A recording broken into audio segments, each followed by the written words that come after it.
کی سلسلہ میں ہے۔ دراصل جب لفظ شہادت استعمال ہوتا ہے تو فوراً ذہن کربلا کی طرف جاتا ہے، اس کے علاوہ کہیں ذہن نہیں جاتا۔ محرم کا آغاز جو ہے یہ بھی قربانی ہے، شہادت ہے۔ مراد پیغمبر حضرت سیدنا فاروق اعظم رضی اللہ تعالیٰ عنہ کی شہادت ہے۔ محرم کی 10 تاریخ کو نواسہ رسول حضرت سیدنا حسین رضی اللہ تعالیٰ عنہ اور ان کی رفقا کی شہادت ہے۔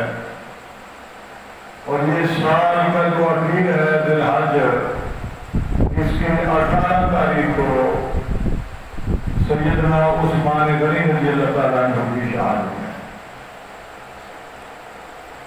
سیدنا عثمان غنی رضی اللہ تعالیٰ عنہ کی شہادت کے عنوان پر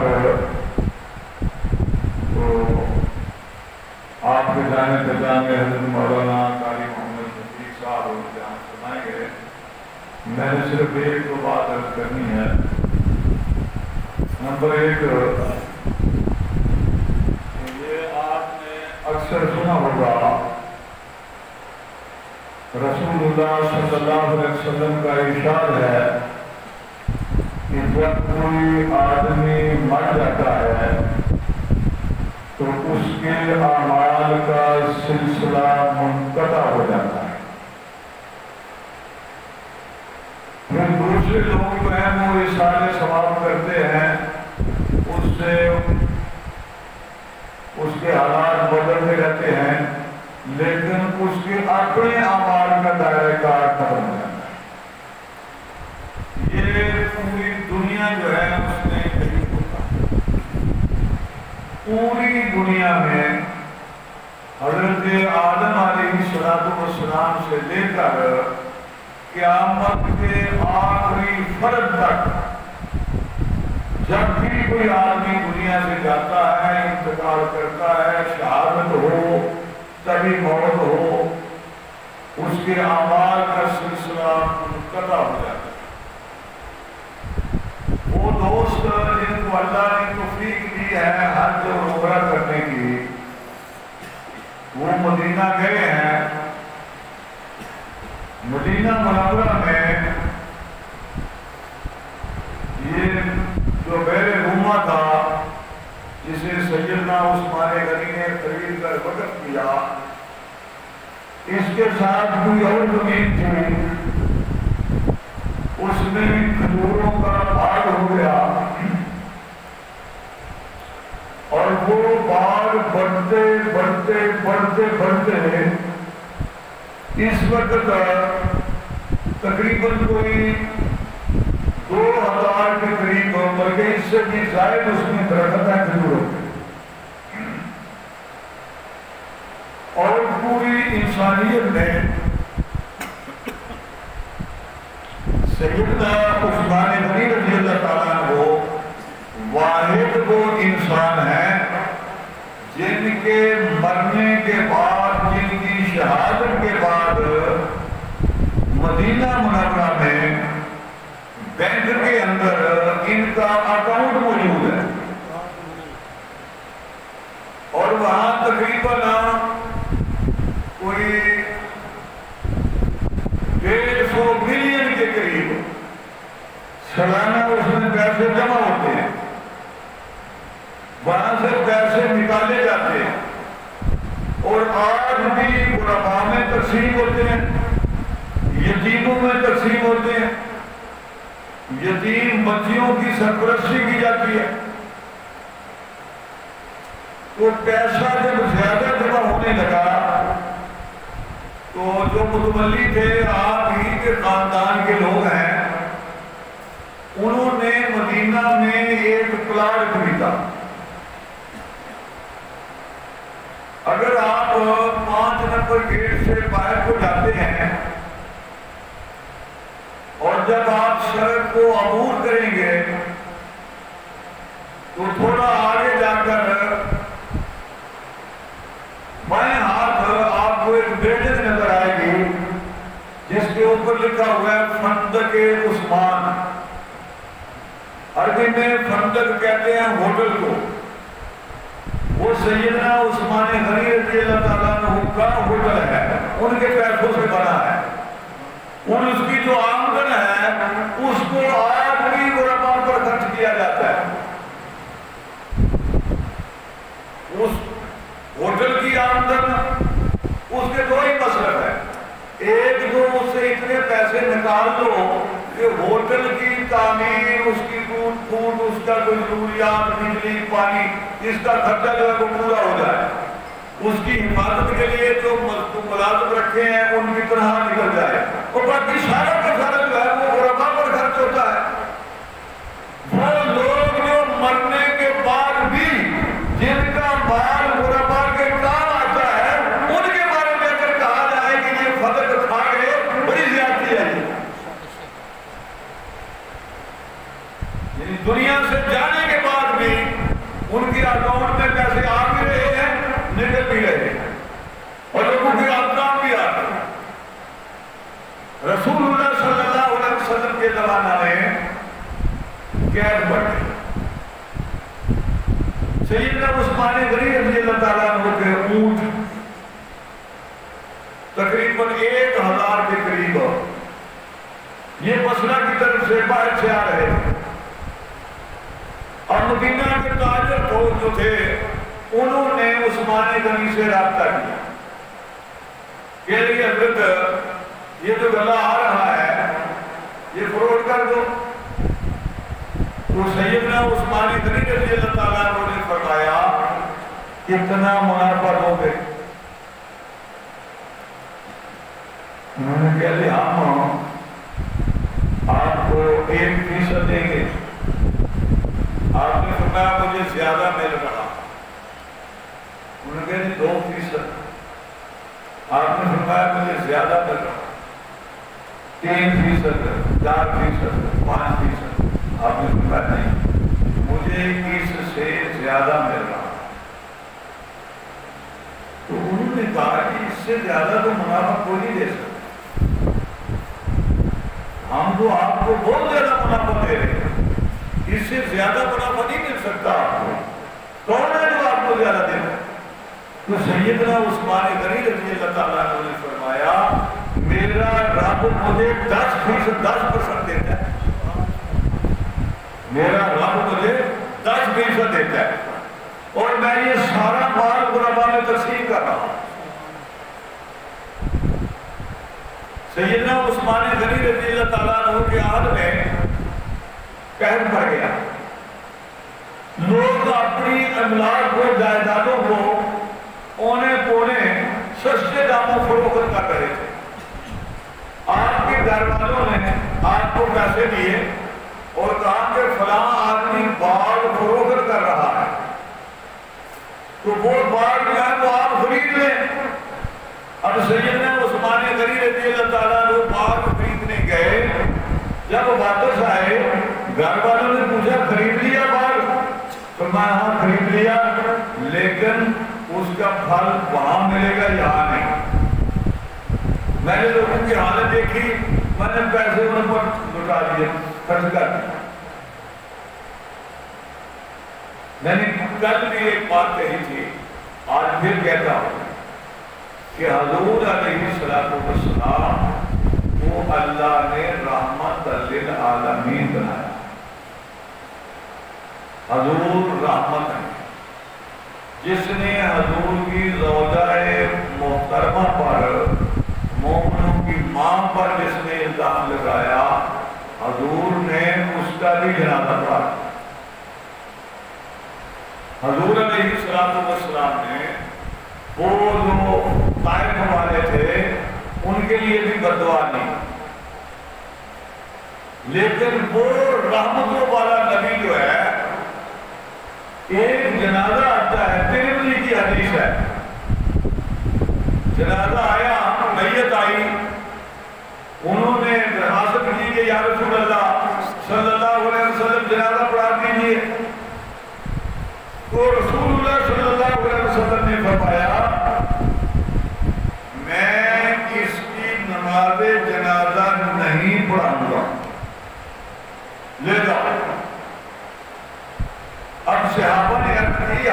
اللہ صلی اللہ علیہ وسلم کبھی ایسا نہیں ہوا کہ کوئی جنازہ آیا ہو اور آپ نے پڑھانے سے انکار کر دیا.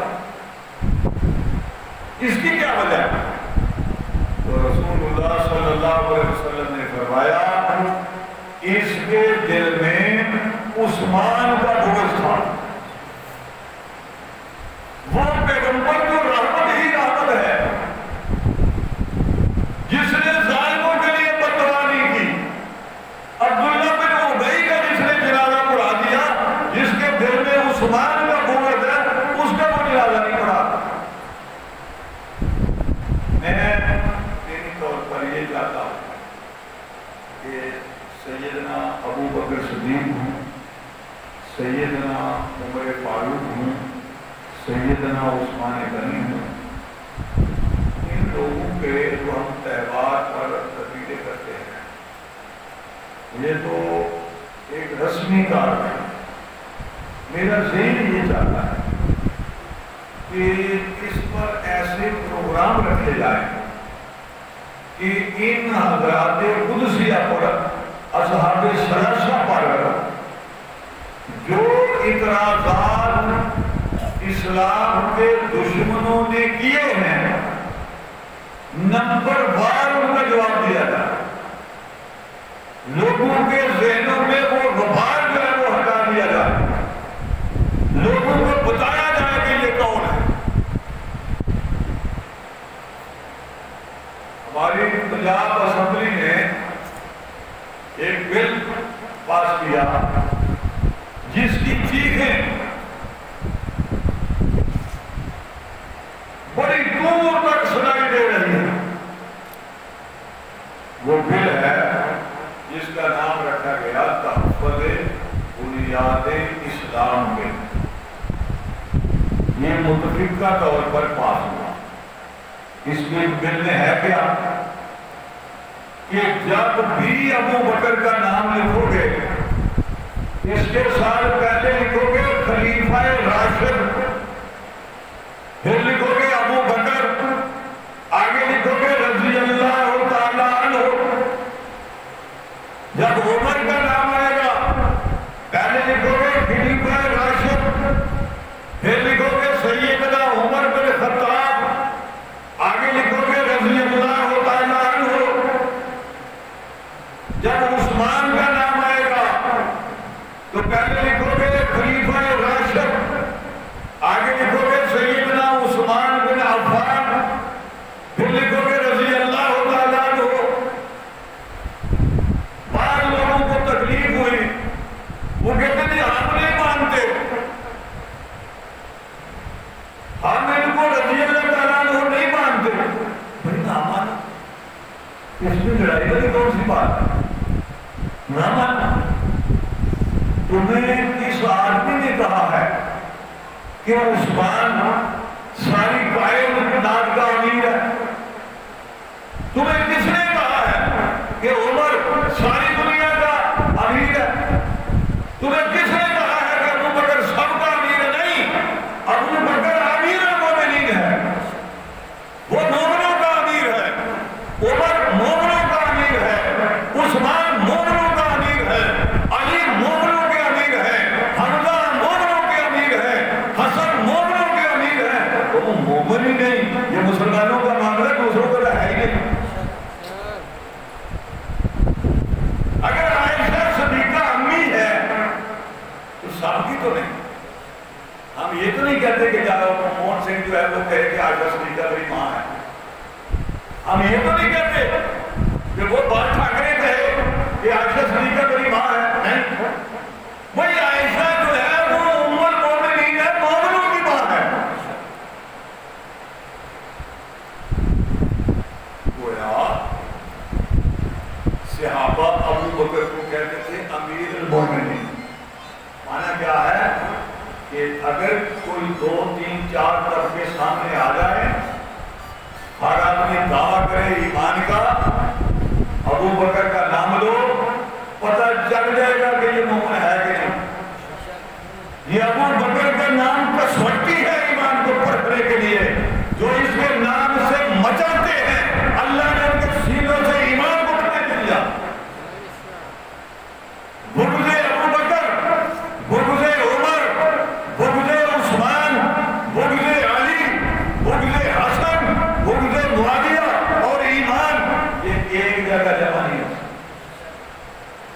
یاد رکھنے بات. ہم کہتے ہیں آؤ ہمارے پاس بیٹھو، ہم سے بات کرو، کیوں تمہارے الزامات ہیں بتاؤ. ہمارا جو نقصان ہوا ہے وہ لے لو ہم سے. کبھی آپ جائیں جو میں ختم کر رہا ہوں، میں قاری صاحب کو اور آپ کے درمیان زیادہ دیر نہیں رہنا چاہتا، ویسے بات آ گئی. یہ آپ جائیں مدینہ منورہ، تو مدینہ شریف سے آپ تبوک کو جائیں.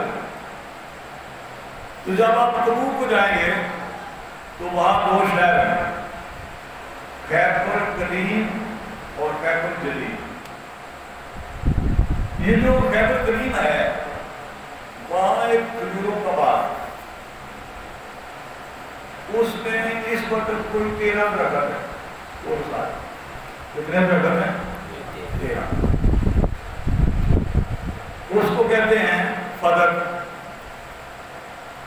وہ آدمی جس نے جب ہجرت کی تو 40,000 درہم لے کر گھر سے نکلے، جنہیں ابو بکر کہتے ہیں، جو اونٹ خریدتا ہے مسجد کے لیے جگہ خریدتا ہے، جس نے اپنا سب کچھ نبی پر قربان کر دیا. اس پر الزام لگاتے ہوئے یہ 12-13 درختوں والا فدق جو ہے یہ وہ کھا گیا.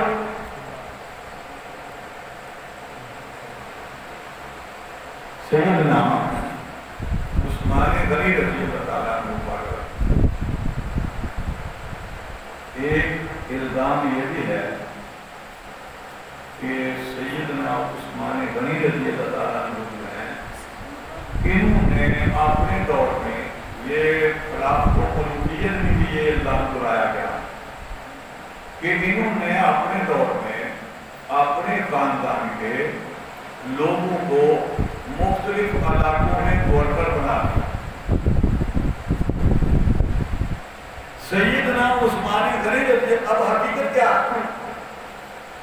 اعتراض کرنے والا اعتراض کر سکتا ہے، لیکن جس طرح وہ اعتراض کرتا ہے وہی کسی سے پوچھو کہ اس کا کوئی جواب بھی ہے کہ نہیں.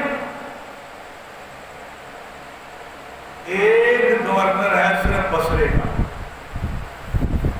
جس کو سیدنا عثمان غنی نے تبدیل کیا.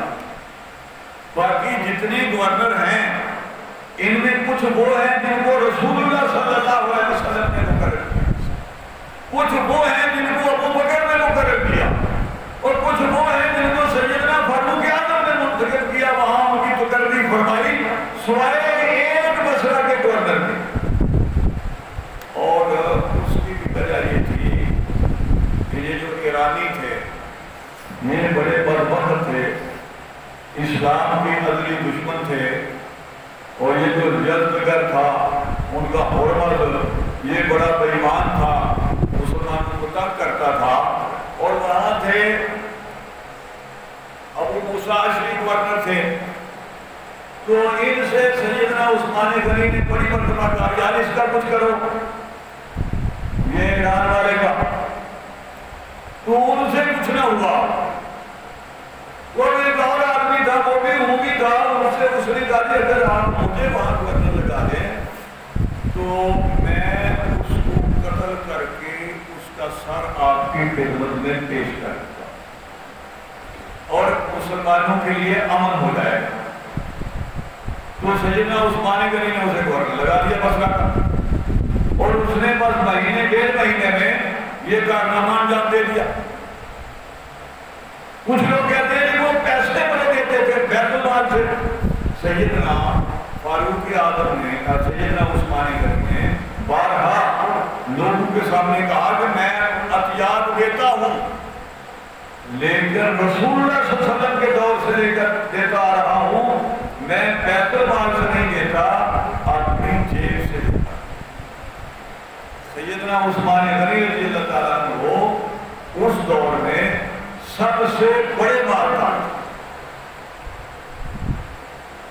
حضور نے فرمایا ہر نبی کا کوئی نہ کوئی رفیق ہوتا ہے، میرا رفیق عثمان ہے جنت میں. عثمان غنی شہید ہیں، اللہ رب کریم ہمیں ان سے محبت رکھنے کی توفیق عطا فرمائے، اللہ تعالیٰ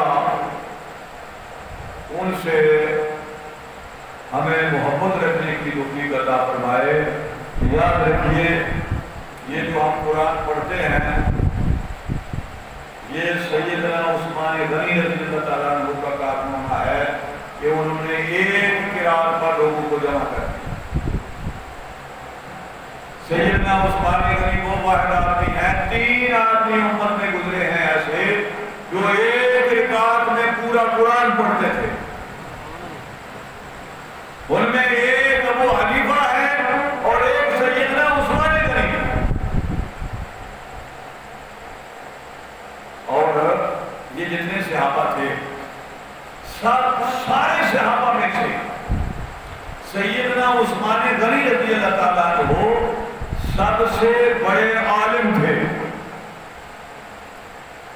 اور شاید کہ آپ کے لیے بات کہی ہو، بھئی عالم جو ہے اس کا ایک دائرہ کار ہوتا ہے، یہ قرآن کا عالم ہے، یہ حدیث کا عالم ہے، یہ فقہ کا عالم ہے، یہ قرآن کا عالم ہے، یہ قصاص کا عالم ہے، اس کے لیے ایک میدان ہوتا ہے۔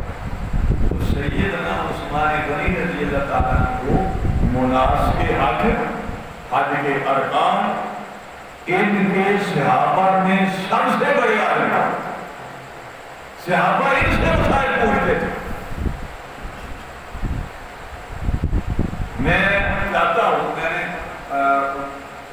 وہ چبارے والوں سے ملیالے والوں سے مختلف لوگوں سے کہا، آج بھی وہ کے فاٹ صاحب آئے تھے، میں نے کہا یار 2 موقع ہیں، ایک پہلے آیا تھا ختم نبوت پر ہم نے بڑا کام کیا، قادیان میں ہم نے جلسہ کیا، ہم نے دفتر کھولا، چناب نگر میں ہم دیوبندیوں نے مدرسہ بنایا، وہاں دفتر کھولا، سارا کام کیا، لیکن لوگ کہتے ہیں کہ کام صرف فاضل حسین رضوی نے کیا، کیونکہ ہم اس وقت گھر میں بیٹھے رہے، ہمیں کبھی فاضل کے عنوان ہی نہیں ہے، ہمارے مدرسوں نے اس عنوان پر جلسے نہیں کیے، اور جیتا جتایا میدان ہم نے کسی کو دے دیا۔ آج جس آدمی نے یہ کہا کہ اگر فیصل المعلوم بن خالد اس کے لیے دیت کے لیے وہ راضی ہوتا ہے مقتول کے گھر والے، تو میں 25 لاکھ روپیہ دوں گا اور 200 کنال اراضی دوں گا۔ یہ کس نے کہا؟ یہ دیوبندی ہے جس نے کہا۔ وہاں پشاور کے وکلا نے فیصلہ کیا کہ خالد کے خلاف جو ہے اس کا کوئی وکیل جو ہے وہ مقدمہ نہیں لڑے گا، اور سارے وکیل جو ہے وہ خالد کا مقدمہ لڑیں گے۔ ختم نبوت جو ہے وہ دین کی اساس ہے، لیکن اگر ہمارے پاس اس عنوان کے لیے جگہ ہی نہ ہو، ہمارے پاس اس عنوان کے لیے کوئی وقت ہی نہ ہو، تو معاملہ تو پھر دوسری طرف چلا جائے گا۔ اب آخری بات، ظالم جو ہے، جو دین کا دشمن ہے، کہتے سجن مرے تو خوشی نہ کریے، نہ دشمن مرے تو خوشی نہ کریے، سجنا بھی مر جانا۔ دشمن کی موت پر ناچنے کودنے والے اچھے انسان نہیں ہوتے، جو دشمن کی موت پر رقص کرتے ہیں اچھے نہیں ہوتے۔ سیدنا عثمان غنی رضی اللہ تعالیٰ عنہ کی شہادت کس تاریخ کو ہوئی ہے؟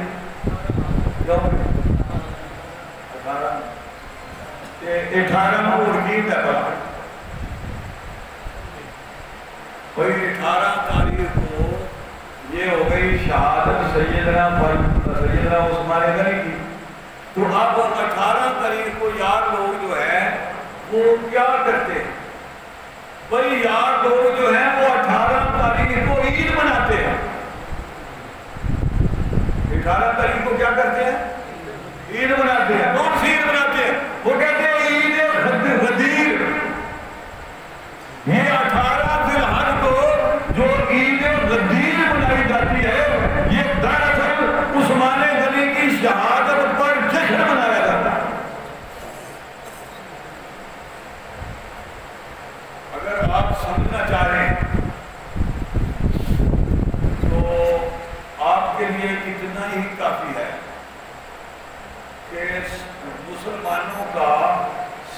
سے بڑا اجتماع کہاں ہوتا ہے؟ کیوں بھائی؟ اور مسلمانوں کا سب سے بڑا اجتماع جو ہے وہ کہاں ہوتا ہے؟ حج دا بھائی، حج کے موقع پر سب سے بڑا اجتماع ہوتا ہے، اور اگر اس حج میں اللہ کے رسول صلی اللہ علیہ وسلم بھی ہوں تو اس کا مجمع تو اور بڑھ جائے گا۔ حج میں لوگ جو ہیں وہ مختلف ملکوں سے آتے ہیں۔ آپ کہتے ہیں کہ غدیر کے مقام پر رسول اللہ صلی اللہ علیہ وسلم نے فرمایا من کنت مولا، جس کا میں مولا ہوں وہ علی المولا، اس کا علی مولا ہے۔ تو اس کا معنی یہ ہے کہ رسول اللہ صلی اللہ علیہ وسلم نے حضرت علی رضی اللہ تعالیٰ عنہ کی خلافت کا اعلان کر دیا۔ یعنی معنی کیا نکلا؟ من کنت مولا فاعلہ مولا۔ اگر مولا کا معنی خلیفہ ہے تو تم نے نبی کی گستاخی کی ہے کہ تم نے نبی کو بھی خلیفہ کہا۔ من کنت مولا فاعلہ علی المولا، کیا معنی بنا کہ جس کا میں خلیفہ ہوں اس کا علی خلیفہ ہے۔ مولا کا معنی دوست ہے، آپ نے فرمایا جس کا میں دوست ہوں اس کا علی دوست ہے۔ اب یہ بات آپ نے فرمائی، مکہ سے جب مدینہ کی طرف آؤ تو راستے میں ایک چھوٹا سا چھپڑ تھا، غدیر علی کا لفظ ہے۔ غدیر علی میں کس کو کہتے ہیں؟ چھپڑ کو۔ کس کو کہتے ہیں؟ چھپڑ کو۔ چھپڑ کس کو کہتے ہیں؟ جس میں پانی ہو۔ جن لوگوں نے عرب کی زمین دیکھی ہے وہ جانتے ہیں کہ جہاں پانی ہو وہاں لوگ پڑاؤ کرتے ہیں۔ اب رسول اللہ صلی اللہ علیہ وسلم مکہ سے آئے، انہوں نے غدیر پر قیام کیا، چھپڑ کے قیام۔ وہ مسئلہ یہ پیدا ہوا کہ کچھ لوگوں نے، یہ فریقین کی کتابوں میں موجود ہے، برملا حضرت علی رضی اللہ تعالیٰ عنہ سے بغض کا اظہار کیا۔ بات لمبی ہو جائے گی، میں اس طرف نہیں جانا چاہتا کہ اس کا پس منظر کیا تھا، ایسا کیوں ہوا۔ انہوں نے حضرت علی رضی اللہ تعالیٰ عنہ سے بغض کا اظہار، ناراضگی کا اظہار کیا۔ تو رسول اللہ صلی اللہ علیہ وسلم نے فرمایا سنو، من کنت مولا فاعلہ علی المولا فہو علی۔ کوئی بات نہیں ہے، جو مجھے دوست رکھتا، جو میرے ساتھ محبت کرتا، وہ علی کے ساتھ بھی دوستی رکھے، علی کو بھی دوست رکھے، علی سے بھی محبت کرے، علی کا بغض ہو، مجھ سے دوستی ہو، یہ کام نہیں ہو سکتا۔ اسے اعلان خلافت نہیں کہتے۔ اگر آپ نے حضرت علی کی خلافت کا اعلان ہی کرنا تھا تو اس غدیر کی جگہ سے عرفات کا میدان بہتر تھا۔ حضور عرفات کے میدان میں کرتے، یہاں لاکھوں کا مجمع تھا، یہاں تو چند لوگ تھے جو مدینہ سے گئے تھے، وہی تھے۔ مجمع تو مکہ میں تھا، اور آپ نے یہ مکہ میں اعلان نہیں کیا۔ یاد رکھیے دین اسلام میں دو چیزیں اہم ہیں، ایک نماز اہم ہے، ایک حج اہم ہے۔ آپ نے آخری دور میں مصلی پر بھی ابو بکر کو کھڑا کیا اور امیر حج بھی ابو بکر کو بنایا۔ یہ دلیل تھی کہ میرے بعد خلافت ابو بکر کو ملے گی۔ میں نے زیادہ وقت نہیں دیا، اگر آپ نے میری باتوں کو غور سے سنا تو یقیناً آپ کی معلومات میں بھی اضافہ ہوا۔ اللہ رب کریم ہمیں حضرت عثمان غنی سے محبت کرنے کی توفیق عطا فرمائے۔ حضرت مولانا تاریخ